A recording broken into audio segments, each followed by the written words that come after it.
Hello everyone, and this is a video about not only multiplayer as always, but also about general updates and information that I think is worth sharing.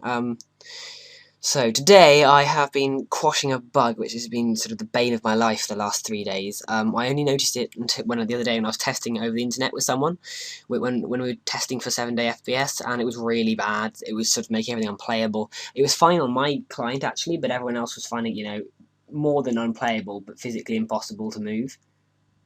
So I was a bit worried about what was causing that, because it's not like something you can smooth out or anything. It's an actual bug, and bugs really annoy me, especially in multiplayer, because they're incredibly hard to debug.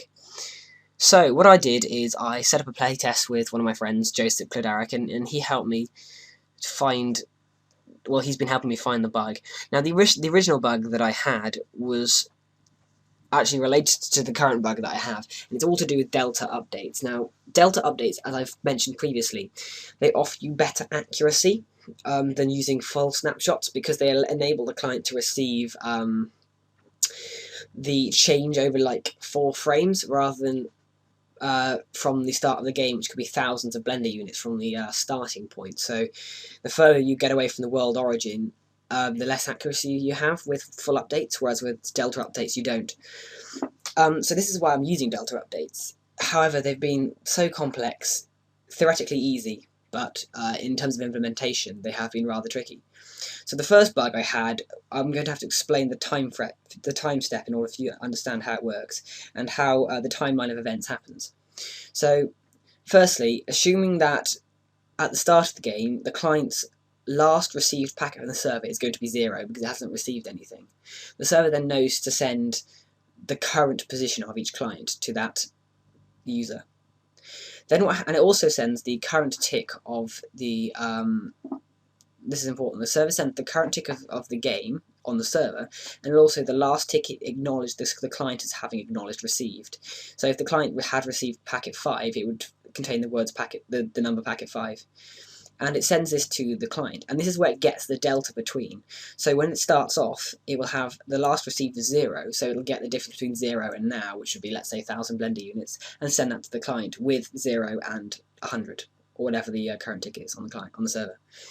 When the client receives that, it will understand firstly the difference in position, and secondly the two frames or ticks that it's the difference between.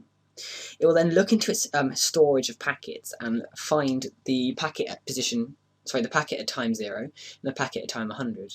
If there isn't a packet at time 0, then it'll request a full snapshot at the moment to make things easier. But assuming there is, it will then receive the information at packet time 0, add all of the information from the delta, and then store the last received packet as packet 100 because the server current tick was 100. And then that carries on, so the server always gets roughly the most recent packet received by the client.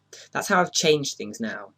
However, beforehand what happened was, when the client received a packet, it would automatically set that as it would automatically get the difference between the packet delta and the last received packet it had acknowledged on its own client. Whereas what happens now is it receives the packet, the 2 time frames to get the difference between.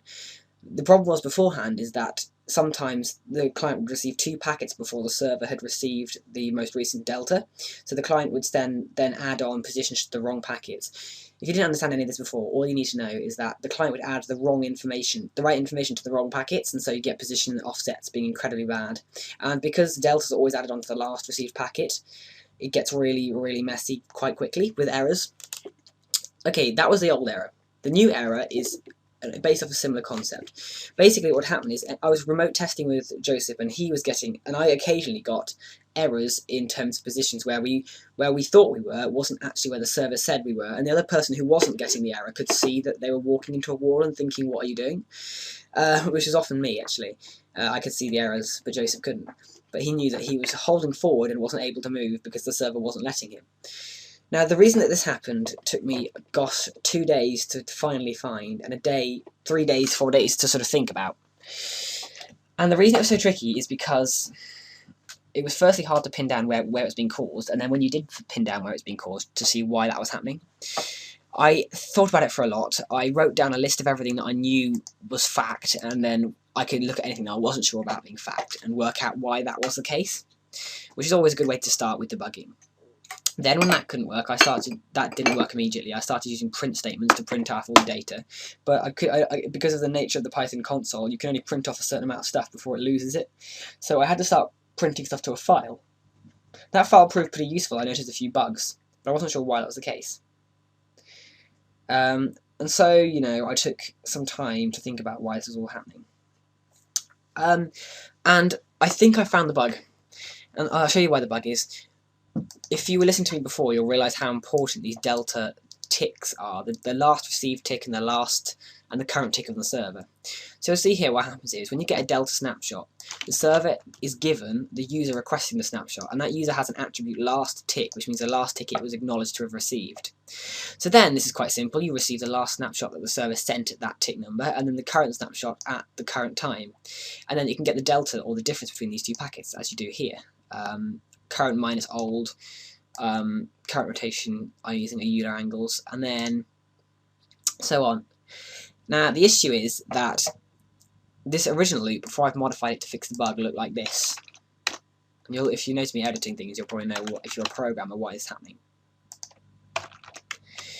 Okay, so passing this user argument.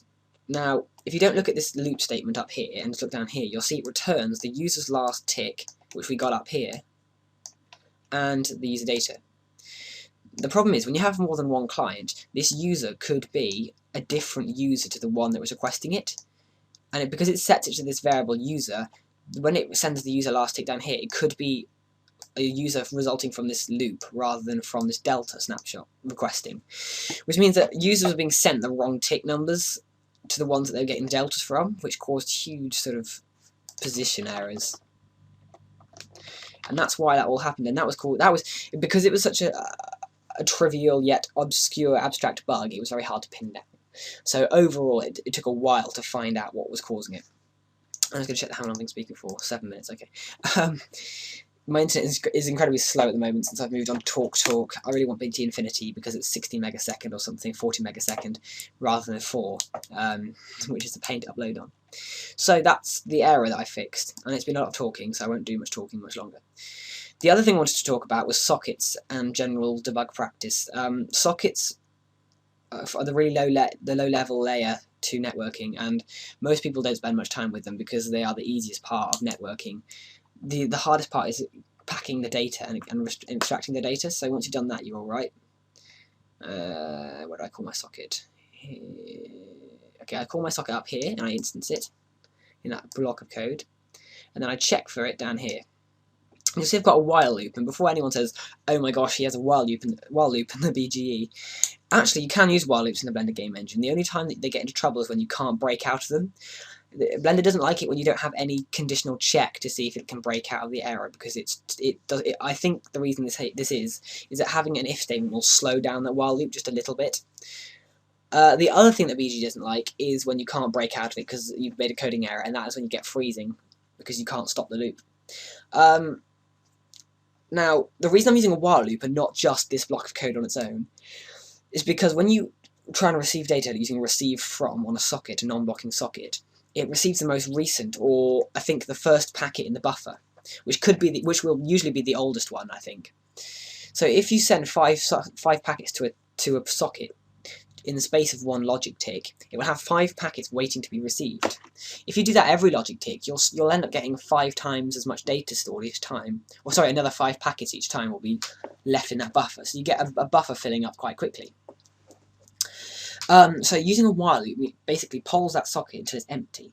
And normally the logic that you're processing the data of the socket on is really quite lightweight. It doesn't take up that many logic ticks, so actually you don't lose any processing time really. It's not that much of a big deal.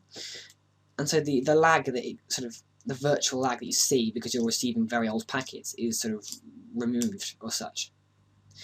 And that's why that happens. So you try and receive data. If it doesn't have anything in it, it'll throw a socket or error exception, and then you can break out of the while loop, and that's really useful.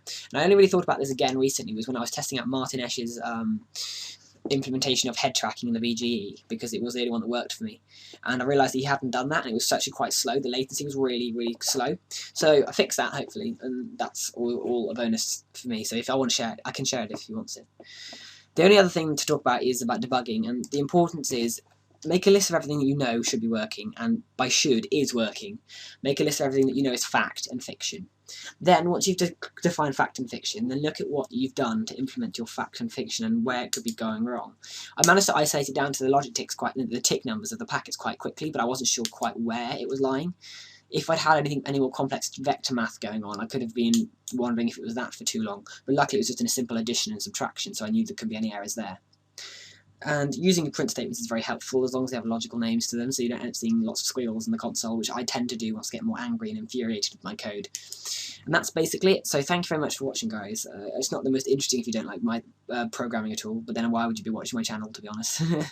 I will be doing more updates on this in future. I hope to look at things like adding support for artificial intelligence, which Joseph is also working on at the moment, and that's looking quite promising, hopefully, once the code starts working for him. And then on to 7-Day First-Person Shooter, we'll be finishing that map off and finishing the code for it. Once that's done, I will then looking at my Monolith game, and then we know whatever comes next. I'm working at the moment, soon, hopefully. So unfortunately that's going to take up a lot of my time. I hadn't really foreseen that to be coming, but actually it's going to be great because I need the money, and getting a job is always useful, keeps you busy. So yeah, I'll keep you all posted if I can. But thank you guys for watching. It's been interesting, to say the least.